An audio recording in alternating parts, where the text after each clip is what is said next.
Welcome to the new TMZ Live, where we bring you inside our newsroom as our staff chases down today's stories in real time.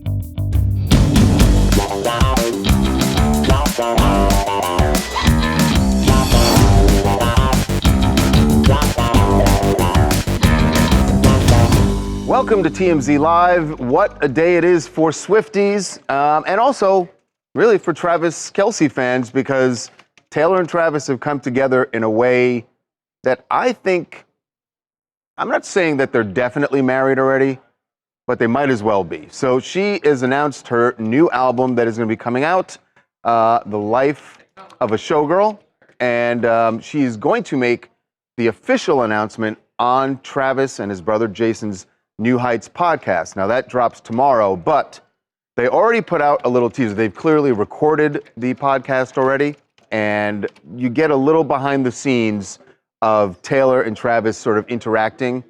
This seems like it's right before they start recording the podcast. You know that Travis and his brother Jason signed this huge contract for their New Heights podcast, and I think the people who gave them all that money, reportedly about $100 million, expected this all along, that there was going to be, and they have had Taylor Swift's audience. Swifties always tune in for the podcast. They talk about Taylor, but she's never been on the podcast. So this is the first time that she's going to be on the podcast. So here is, Trent, do you have this video? Yes, we do. All right. So I wanted to show you something. Okay. What do we got? We got, A briefcase. yep, Mint green with TS Yep. on it. yep. What's in it? This is my brand new album, The Life of a Showgirl. TS12! Pretty good, pretty good. And I like the fact that I believe they genuinely did not tell Jason what it was going to be. Obviously, Jason knew. Well, he knew Taylor was going to be on. Swift shirt, yes. Yeah, Jason so knew he Taylor was was like gonna be throwing on. it out. But if you notice, the video length is 13 seconds. There are Oh my so many, gosh. Charles, there are so many Easter eggs just all around this. And right now I'm debating if I should go back and buy the other two cassettes because Wait, what? You don't have a cassette player? I know, but it's just gonna be, because this is why. There's 3 different options of what you can buy. And in the background of the video, there's 3 different looks that say TS on it. One's orange, which is gonna be the main one, which is probably the vinyl. And then there's a maroon one, and then there's another color. So they're all probably gonna have different themes of it, and it's so exciting. But they're all going to have the same songs. Maybe, Obviously, she knew there'd be huge anticipation for this album. yes. But to actually go on the podcast now for the first time. Her very first podcast. I don't think she's ever done a podcast before, and she even says it. She was like, I don't do podcasts. Yeah, I think there's this is her first time, Right. And they Yes. were all giddy. because it's cute. It is kind It's of. very cute. It's just interesting to merge the worlds together here. And It was going to happen. They're they're the biggest stars. I mean, she's the biggest star. He's kind of the biggest star now because of her. It was bound to happen. It's like Jay-Z and Beyonce. They're going to merge. so now does she become a regular guest on the podcast? No. One time and done. But I will say, I just set an alarm to go buy the album. 54-minute wait time, because it's a pre-order list. What so time was this? What time did you? Luckily, we're on the West Coast, so it was only, I had to wake up at 10:15. My alarm went off to go in and actually buy it. It was so hard to get. I know, the internet started to blow up. Normally, at wait like time. 9 o'clock, there's not a lot of news activity going on the internet, and everything was buzzing last night when they dropped that teaser Yes. for the podcast. So the actual podcast and the announcement will be Tomorrow, 7 on East Coast, 4 here, so I will be leaving early to get set up to listen to it. So Travis also had a GQ cover Very interview handsome. and photo shoot that came out today. And the interview was really interesting because obviously they asked him about Taylor. Yeah. And he says this, talking about his football career and all of this other stuff he's doing. Opportunities came up where I was excited to venture into a new world of acting and being an entertainer. I don't say this as I shouldn't have done it. I'm just saying that my work ethic is such that I have so much pride in how I do things that I never want the product to tail off. And I feel like these past 2 years haven't been to my standard. Sounds like he's saying he's doing too much. It has nothing to do with Taylor. I'm not saying he's it has blaming nothing to do with Taylor. but certainly he's doing all this other stuff Yes. because of Taylor. Because In he part. got the In part. opportunities because of Taylor. Right. She didn't, no. This one's hard because you have such a take on it, And I get because too I'm triggered. right. You're not right. You're not right at all. He said I was trying to set myself up. He lost sight of it. She didn't do anything. She gave him the opportunity. He couldn't handle it. He couldn't multitask. It was nothing to do with her. She can multitask. He couldn't handle it. Go Taylor. That's all I can say. Hi, it's Dorothy from Phoenix, and I think that as a Swiftie, people are so excited for this album, but I think that we should expect the unexpected because we know that Taylor does not like people being in her business. She hates the parasocial marriage and babies comments, so I think that we might have more commentary on fame and showbiz and the reactions to their relationship, just like we saw on the last album. Yeah, I think that is that's definitely going to be on this album, and it certainly seems like it's going to be a pop album. I think a little jazz too. And jazz? I think there's going to be some jazz in it. There's more Easter eggs I couldn't get into. I can't dedicate the whole entire show to it, but there was many more. All right, well, joining us now to sort out what is a true Easter egg from Taylor and what are just ridiculous theories that the Swifties are throwing out there is marketing expert and super fan in general expert Brittany Hodak. And also, we should say, as we always do, Brittany, before we start, an admitted Swiftie. So, you know, there may be a little bias, right? Just a little. So how is your morning, night? How has it all been for you? We've heard from some Swifties already that this has been a long night of trying to figure out all the little hints that she's dropping or has dropped. It's been so fun. I love that every time Taylor does something, 12 hours can feel like 12 weeks. It's been so much fun for everyone to share their theories and ideas, and this is what she does. She creates events. Brittany, what I love about Taylor is if it's true, and you know, that she has planned things out so much, I don't know, 9-10 months in advance, that how could she have known? I just don't get this one. How could she have known in October last year that on August 12th she was going to announce that there is a new album? That's insane. Okay, here's my theory. I mean, we know Taylor loves numbers. We know she can look ahead at a calendar and figure things out. I think 12 is not the big news here. I think when that episode of the podcast drops tomorrow, we're going to maybe find out that that box has more in it. It looks a whole lot like a vault to me, maybe a vault that could hold, I don't know, 13 vinyl records inside. So yes, I think we're getting TS12. I think we can talk about all of the fun theories about what that is. Is it karma? What's happening? But I think something even bigger is right around the corner. So this is not going to be just, potentially not just an album with however many new tracks, but that there could be sort of like a box set or something that is also available? I think so. I think if you think about how much Taylor loves numbers, how much she loves Easter eggs, what better for her 13th release than a whole bunch of live albums? Maybe a 13 vinyl live set of all of the songs spanning all of the eras recorded on the tour to follow the life of a showgirl. I think it could happen. What do you think about the fact that she is now bringing this marketing machine to her boyfriend? And who may certainly, it seems like, be way more than a boyfriend sooner than later, that they've melded things together here, that she is making the announcement on his podcast that he is on the cover of GQ on the same day that she announces there's a new album. This is a marriage already, in a sense, right?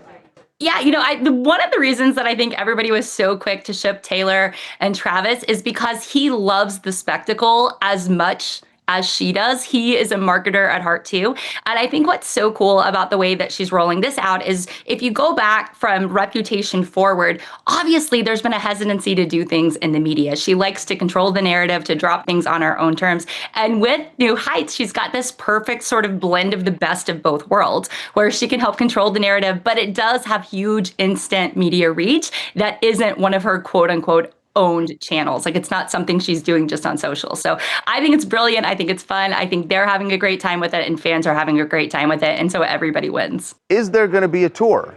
I mean, it would seem like that's way too much after what the Eras tour was and how long she was out there and how do you even match what that is so quickly? But if she's dropping a new album, I mean, fans are going to expect that.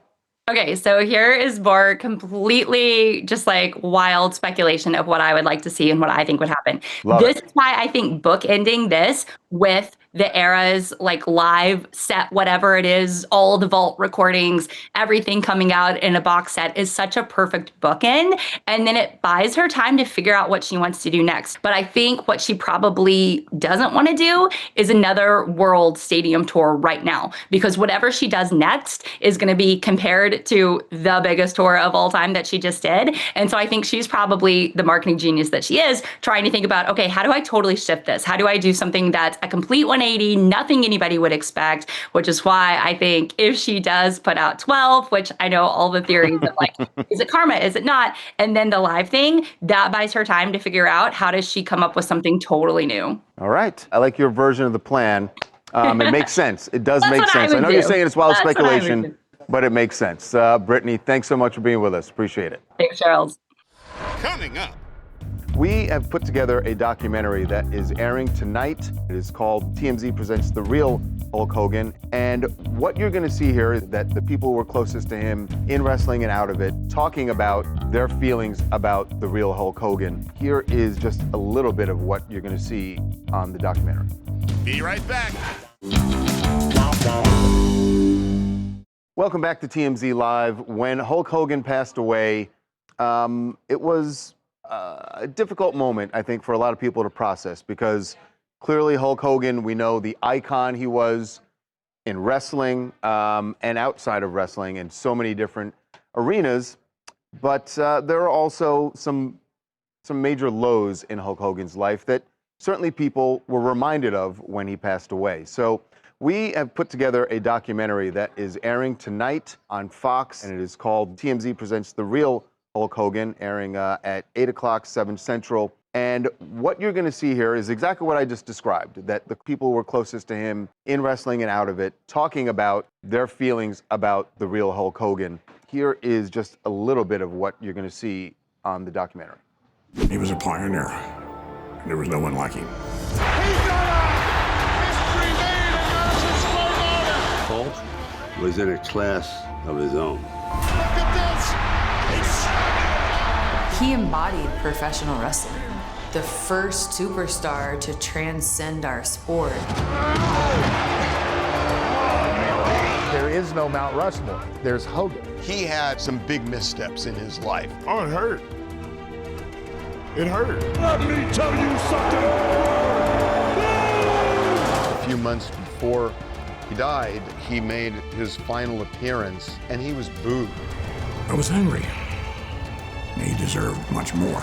Yeah, I mean, you can see it there that you have Sylvester Stallone, you have Vince McMahon. That's the one that shocked me the most, Charles, because as Goldberg. anybody knows, I mean, real legends, Mick Foley, current stars like Charlotte Flair, but I think I was most surprised that Vince McMahon sat and talked, because he really doesn't talk. I don't know the last time I've seen an interview where Vince talked.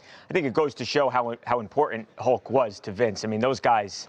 Yeah, I mean, look, Hulk Hogan arguably is the reason that the WWE, actually not even arguably. It is. I don't think that's arguable at all. I think wrestling was regional before, and then he became this not even just national, global superstar. Yeah, I mean, look, the first time, I think I've been at 2 pro wrestling events. I went, I'm not even sure you were alive, but I think it was 84. One. I would have been one. 84 in Poughkeepsie, New York. Okay. And Hulk Hogan was the reason we went. Hulk Hogan, Andre the Giant. Oh, amazing. Rocky Johnson. Wow. Tony Atlas, a bunch of Obviously, those guys. The Rock's dad. But Hulk Hogan was the reason everybody was there. He was the main event, and that's when the popularity of WWE really went through the roof. I think he represented like the piece of people's childhood, but then when the scandal happened, Charles, it's how do you think about it? And you heard Mark Henry in there saying that it hurt. What he was referring to was that moment on the sex tape when Hulk Hogan used the N-word. And everyone in his life clearly, everyone that we spoke to acknowledged it, acknowledged what it did to his career, and acknowledged what it did to some of his fans, that it was a very painful thing. You hear Mark Henry, who looked up to Hulk Hogan. It's actually it's painful to listen to Mark talk about him because you can tell he idolized Hulk Hogan. I think it's really great about this special is that you have the people in his life celebrating the icon he was, but they are also acknowledging how they each of them personally processed that moment when he had missteps. This is not like a puff piece on Hulk Hogan. This is a chronicle of his life, the great things and the bad things. Yeah, so that's airing tonight. It's really good because, like you said, it is a complete picture of Hulk Hogan. Hi, my name is Alan, and I'm from Pennsylvania. I think this story is definitely going to be an interesting documentary to watch. I'm glad to see we're going to see the full totality of who Hulk Hogan was, from the ups to the downs. It's going to be intriguing because it's coming out only a week after his funeral. But that makes sense because it's a TMZ documentary, so they got to, how they do it. Well, thank you for that. Yes, it's airing tonight on Fox. TMZ presents The Real Hulk Hogan, 8 o'clock, 7 Central. So you could say this has been 3 years in the making, but it seems like there is a better than average chance that Johnny Depp is going to return to the Pirates of the Caribbean franchise. Ever since the Amber Heard trial ended, which he won, everyone felt like Disney has this is it. They're gonna definitely put him back in. He's gonna wanna do it. This is the big comeback. And it hasn't happened. And it almost felt like, all right, maybe it isn't, maybe Johnny's just moved on. But Jerry Bruckheimer, mega producer responsible for Pirates of the Caribbean. Yep. He did an interview with Entertainment Weekly, and he basically said the ball is in Johnny's court. Which means that he wouldn't say that if Disney wasn't on board. Because everyone thought there's no way Disney can put Johnny Depp in this franchise again with the allegations that Amber had put out there. But then once he won the trial, we're like, okay, now they can do it. Maybe they could now. And this is what Jerry Bruckheimer said. So Jerry said, if he likes the way the part's written, I think he would. It's all about what's on the page, as we all know. So it's really up to Johnny. He said that the script is pretty much almost being done being written. Right. So at this point, they're going to present it. And he also said that he's actually spoken. Jerry has had conversations with Johnny about doing it. So, as they say, we're saying there's a chance. Hey, I'm Tiffany from Atlanta, Georgia. I know that Pirates of the Caribbean fans, they would actually love this. I know a lot of stuff happened between Johnny and Amber Heard, but hopefully he not only does this for himself, but for his fans, because I think they would enjoy this movie. Yeah, I mean, it would be an incredible blockbuster to have him back in the franchise. I don't see how they don't make it happen. Like, Disney wants this. It's really just a matter, as Jerry Bruckheimer said, if Johnny wants it, and why wouldn't he? Coming up. President Trump's plan to roll out the National Guard in Washington, D.C. has been all the buzz. Is this the right way to handle crime in our cities? It's really sad that Washington, D.C. has really turned into, I mean, it smells like weed, it's unsafe. It shouldn't be that way. Be right back. TMZ's got every freaking thing. Big celebs, big stories, big events. BB Rexa was looking hot on vacation. Look at the water, too. Did you just say look at the water? I mean, I'll be honest, that is what I was looking at. TMZ. President Trump's plan to roll out the National Guard in Washington, D.C. has been all the buzz, not only in D.C., but around the country. Because what he said yesterday during that news conference is that the plan is to look at possibly doing this in other cities. And in fact, there was a report out today that the government is going to have a reaction force ready on both coasts, on the East and the West Coast, that would be able to roll out into different cities to react to acts of violence where the president deems local police aren't cutting it. So is this the new norm in America, and is this the right way to handle crime in our cities? Joining us right now to talk about it, and a veteran himself, veteran of the Navy, is Congressman Tony Gonzalez. Congressman, welcome to TMZ Live. Hey, Charles, thanks for having me. Thank you for being with us. So your take on the use of the military in our cities to police crime. Yeah, when it comes to a point where it's unsafe, I think you're forced to do it. You know, I'm in Sanderson, Texas right now. It's absolutely beautiful here. It should also be beautiful in our nation's capital. And it's really sad that Washington, D.C. has really turned into, I mean, it smells like weed. It's unsafe. It shouldn't be that way. It not only for Americans to be able to cherish our own capital, but other people around the world. When they come and visit Washington, D.C., it needs to be a reflection of the American spirit. And right now it is not. So if we have to use, federal law enforcement in order to fix things, I think the president is right here. You, obviously being a Navy veteran, you understand more than most that our soldiers are trained for a much different activity than local police, right? There's a difference between policing a community, policing a neighborhood, and training essentially for war. How do you feel the military is going to react to walking a beat and having to deal with American citizens as opposed to dealing with foreign enemies? Yeah, Charles. I served 20 years in the Navy. I retired a Navy Master Chief. I'm actually the highest enlisted service member to ever serve in Congress. I fought in Iraq. I fought in Afghanistan. And I think, like many service members, we swore an oath and we put on the uniform to be able to protect our country.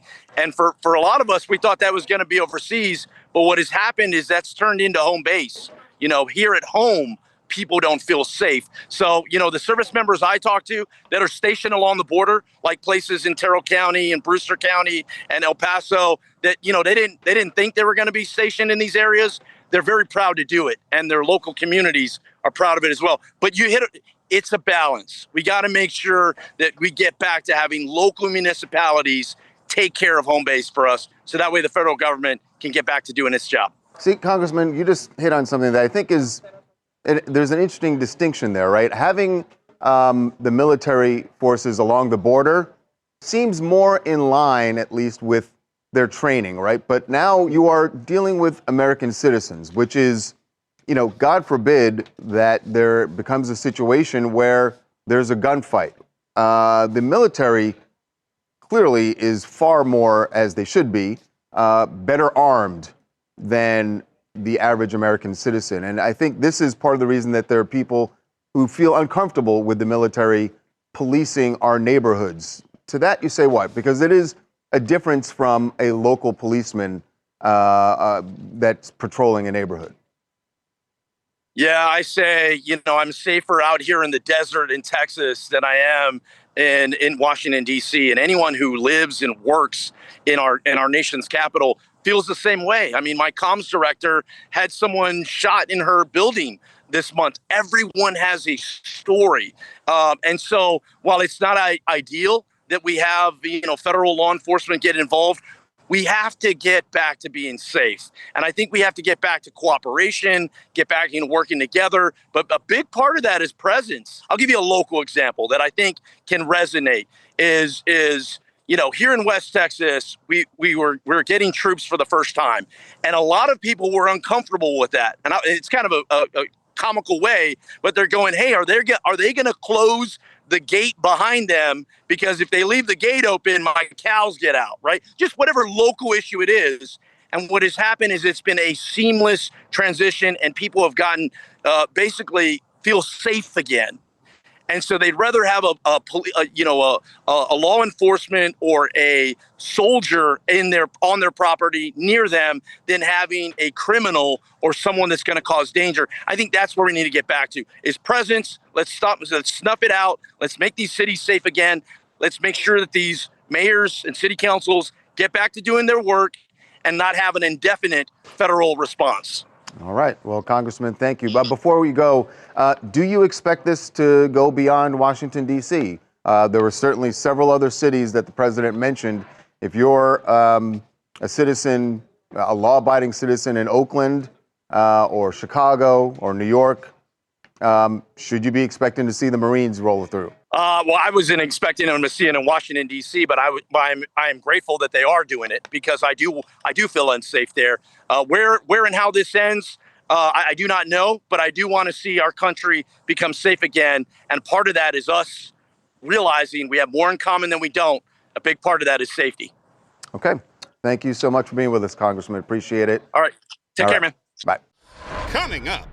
Do we have open arms? If you are on the left and you did not support Donald Trump, do you have some room to break bread with someone who did vote for President Trump but now has misgivings? Joining us now to talk about that, it's our good buddy DL Hughley. DL, welcome back, man. Hey, baby. Yeah, you know I don't forgive him. I don't at all.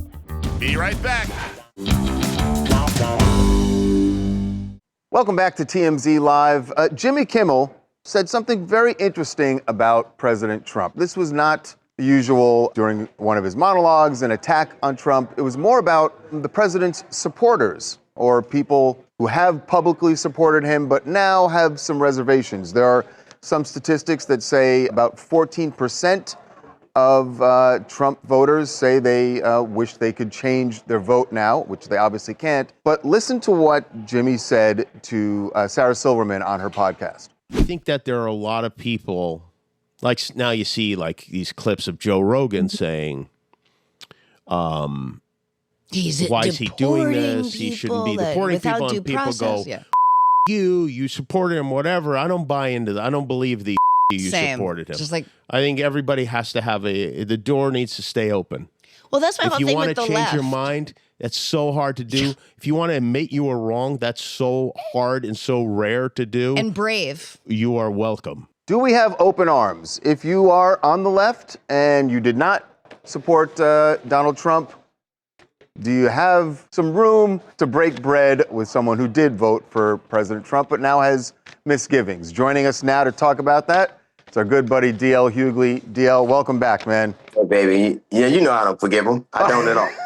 I don't at all. Now, I know going into this you don't, but to what Jimmy said, is there anything to, I understand that you're hardline and you say, look, if you supported him, I'm done with you. But if they genuinely have a change of heart, right? And why wouldn't you want to have more people on your side of the aisle? Well, first off, according to the Constitution, he can't run again anyway. But the effects of what he has done, and when people talk about the unemployment rate, they talk about it went from 4.0 to 4.2. They don't talk about how it doubled for black people. How 350,000 black women in about 6 months lost their jobs. How the attack on DEI was really an assault on them, and the attack on the federal government was where we worked, and it's hurting brown people and black people. So a white guy might have a change of heart, but he really hasn't dealt with the impact of Project 2025 and all the other things that this administration is doing. What if it's a black supporter? Then that's even worse to me. That's even worse to me. That's even worse to me because you were already told. It's fair to say that Project 2025 is the template of the Trump administration, right? It's fair, right? I think the president would say he's disavowed it, but I get your point. A fairly large percentage of the people and procedures and policies have been enacted. And they all have done, nobody's shocked by anything he's done. If you were black and you were either you were in on it or you were incompetent, and it hurt people, and you were oblivious. I remember when they were saying, I remember it would be black people saying, are there, you get off the Democratic plantation, and now you have actually people who are building plantations. So, but you say so I don't forgive. To me, if it was just me, I forgive. But the damage that is done to people that look like me, the damage is done to brown people, the damage is done. Millions of people are going to lose their health. Millions of people could potentially lose their lives. So no, you don't need forgiveness from me. That's something you do to. I don't trust you. Either I don't trust your judgment or I don't trust your intent. So either way, you don't have to prove anything to me. So you're saying there's no room in politics. There's no room for forgiveness. Either way, left, right. I think that what I've learned from Republicans is you draw your circles tight and keep it that way. The entire administration now is based on not proficiency, not professionalism, but loyalty. Loyalty. He fired slews of people because they wouldn't take a loyalty test. They're not loyal to him. But to your point, that's Trump, right? And let's say he can't run again. So now you're just talking about whether someone is going to espouse the Republican platform or the Democrat platform, right? I think that if you've seen, it's clear to me. It's clear to me. I think that people who have supported this man, despite of all the things, are inherently not good people. That's just me. I will always believe that. I don't think it's as simple as I was misled. I think you wanted to believe a thing. I think that you didn't care who it hurt as long as it wasn't you. And if it were brown and black people, all the more better for it. I do not. You know what's interesting? 2 weeks ago when I was on, 3 weeks ago I was on, they were, you and I and Charles were talking about how Bill Maher was saying, oh, the tariffs didn't hurt anybody and I drive down my street. 3 days later, the jobs report came out and it talked about the people it hurt. So we have a different vantage point. I see people and impacted by people and around people that I'm watching it do what it does. When he goes to D.C. and he takes over the city under the pretext that it is lawless, who does he use? He's attacking cities with black mayors. You helped do that. He's rounding up brown people. You helped do that. Why would I trust you again? If you can't see the obvious danger to yourself or to the people look around you, then you're ignorant, and why would I need to be around? I don't have to change your mind. Like Chuck D said something that I'll never forget. He said, if I can't change the people around me, I got to change the people around me. Those people this is a moment in history no one's ever seen before. So this is not just politics. So no, I can't forgive it. And it's not up to me. Take that up with your guy. Take that up with it. That's a change in America, and maybe that just shows where we are. That to your point, that maybe there is no room for forgiveness now. In American politics. When was there? Before. Like, honestly, let me ask you an honest question. Yeah. What is it he's doing? But I'm not talking about him, but let's go back 20, 30 years, right? I mean, there was a time where people changed their mind, right? There was a time when people could say, I thought this, but now I see things differently, and they would go back and forth. These people had 3 bites of the apple. 3 times. They saw him win an election. They saw what happened then. They saw him try to overthrow the government, and they still did it the 3rd time. Come on now. 3rd time's a charm. We're not talking about people. All those people, a great deal of those people made this mistake 3 times. Who the hell makes a mistake 3 times? When 3 times is on purpose. I'm going to ask you one more thing real quick before we wrap up here. And I'm pretty sure I know where you're going to stand. I don't know if you saw this former Bravo star, Jennifer Welch, came out and said that if you voted for Trump, you should be banned from basically Mexican restaurants, sushi restaurants, any place that is people of a different ethnicity. You should not be allowed to go into their restaurants. I think that your life should look like Trump's cabinet. I think that your experiences should look just like the thing. I think they should look like Trump's cabinet. I think you shouldn't be able to watch football. You should be able to watch rugby. Because that's what you want. All right, man. Well, DL, great talking to you. We will see you next time. Good luck with those white women. Good luck with them. Good luck. That's it. The DL Hughley Show airs weekday afternoons from 3 to 7. Thanks for being with us, man. We'll see you next time. Take care, man. All right, bye-bye. Coming up. All right, a pretty wild story now from Jason Momoa. He is now revealing that he actually almost drowned once. They were doing like an open water paddle in Maui. He cut his feet, and he said they had to then paddle 7 more miles. Be right back. All right, a pretty wild story now from Jason Momoa. The last person I would expect to reveal what he just did. Because we've seen Jason Momoa do a lot of incredible physical feats over the years. I mean, the guy looks like he lives in water. I'm not just saying that because he's Aquaman. I actually thought he got the Aquaman role because he grew up in Hawaii. The guy is always in water. We've seen him out on a surfboard. We've seen him swimming, all kinds of things. But he is now revealing that he actually almost drowned once. And he was on the Smartless podcast talking to Sean Hayes, Will Arnett, and Jason Bateman, and revealed that it came real close to death. I think he was, at the time, was he training with Laird Hamilton? He was with Laird Hamilton and Dave Kalama, who's another big-time surfer. So they were doing like an open water paddle in Maui. All right, well, didn't go well. We paddled like 13 miles down the coast, and you're kind of almost a mile offshore. And then my leash snapped, and we're about 7 miles into it, and my leash snapped, and it's so windy on Maui, and so the board just went. I couldn't even see it anymore. So I was stuck in this crazy spot, which is probably the outer reef, and unknown to me, I was really on the outer reef, and they couldn't see me. And I had my paddle and I was waving it, and they couldn't see me. And the waves were so big, it was basically took my shorts off big. And I had already given up.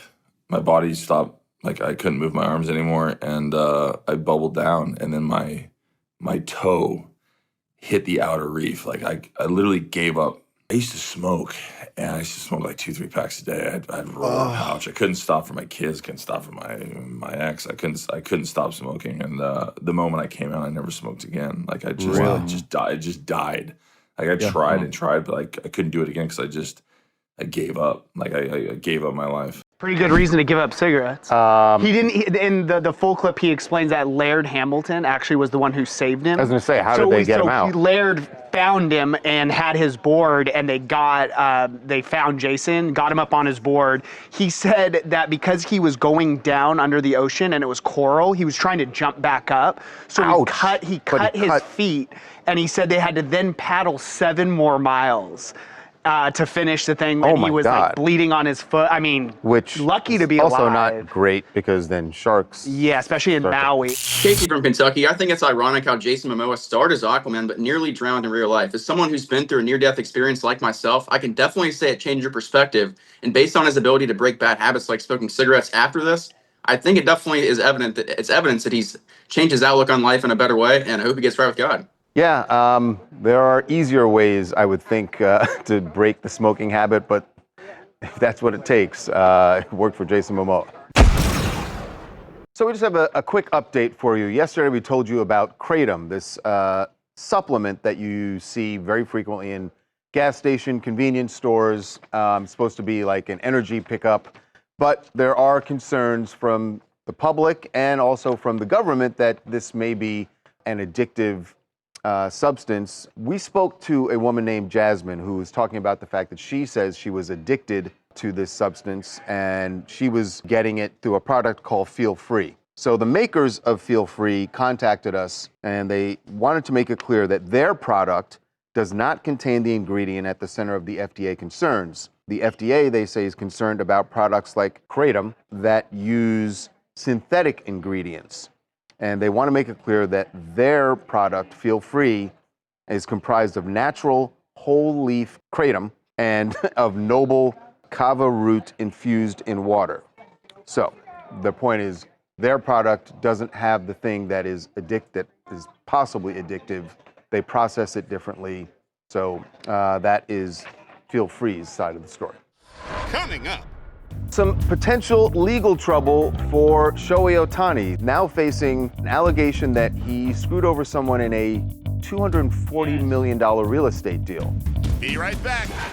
It was a tremendous shock. It was a blow to my heart. The legacy of Hulk Hogan. He was a wrestling star. He was a movie star. The stories you've never heard. We tried to camouflage it. From those who knew him best. I really miss him. And if I dwell on it, I can get really, really sad. TMZ presents The Real Hulk Hogan, tonight at 8/7 Central on Fox.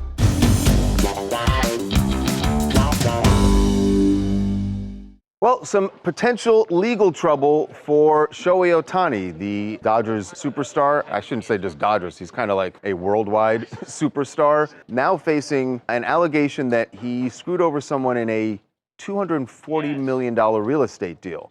This is a lawsuit that was filed.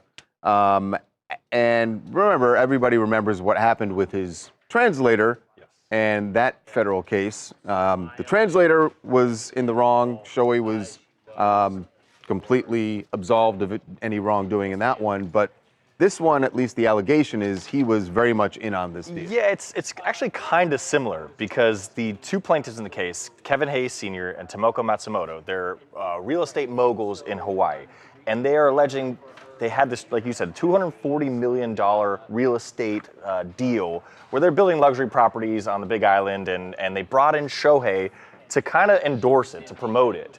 But they say his agent, Nez Balello, he's the one that kind of takes the brunt of it in this lawsuit. It's not necessarily Shohei. They're saying that Nez basically kind of forced these two plaintiffs out of the deal so they could make all the money. Is that project gone forward? Is that actually happening? It seems like it's in the process of being built, and now the Kings Barn Realty is pushing the two that they allege they came up with this whole idea, and they relied on Kings Barn for some of the funding, it seems, pushing them out and going forward with Shohei. With Shohei still attached. It appears that's all in the works. It doesn't seem they've actually been pushed out yet. According to the lawsuit, it seems so they're fighting to keep a toe. Yes, they are. They are in the process of being fired. Yes. Yeah. Interesting. Well, we have not heard back. I know we've reached out to. Yeah, Shohei and his team haven't commented publicly yet on the allegations. Yeah. Hi, Carmen JC, Chicago. Based on the information available, I think that the two developers were removed from the project probably for a reason that has not been made public yet. I personally can understand why Ohtani would not be okay with something that carries his name, not go in a certain type of way. So if something wasn't going as planned or he just wanted the best possible outcome, I can see him having a say in someone being removed. But I will say that I don't think he is trying to defraud anyone. Look, who knows what happened behind the scenes here. All right, what else do you guys want to talk about? Hi, I'm Melissa from Washington, and I just wanted to comment on Taylor and her new album. I think how she did this one with the podcast and including her boyfriend, it's something new. It's a new way to introduce the album, and honestly, she's just amazing. So I can't wait to hear it. She's never really disappointed anybody yet. I love how you just referred to it. She included her boyfriend. He's a big superstar in and of his own right, but yes, not Taylor Swift, I know. One more. Hi, it's Rhea. I'm in Atlanta, and today I'm going to be talking about Trump deploying the National Guard in D.C. It's very on brand for Trump. Totally has nothing to do with the price of eggs dropping, but it has more to do with his personal feelings probably about the local government in D.C. So many more crime-stricken areas in this country that could use the National Guard deployed. So I'm not against it, but at least start where the problem is most heavily. But only 1,256 days left of this, and I think we'll be okay. Wow, that is a oddly precise countdown. Although some people will tell you that they believe it's going to be much longer than that. Coming up. All right, we got something really exciting to show you now because honestly, it doesn't happen that often. But we got Spike Lee. There's been a lot of talk about Denzel Washington retiring because he said that he was retiring. Well, here's what his good buddy Spike had to say. Be right back.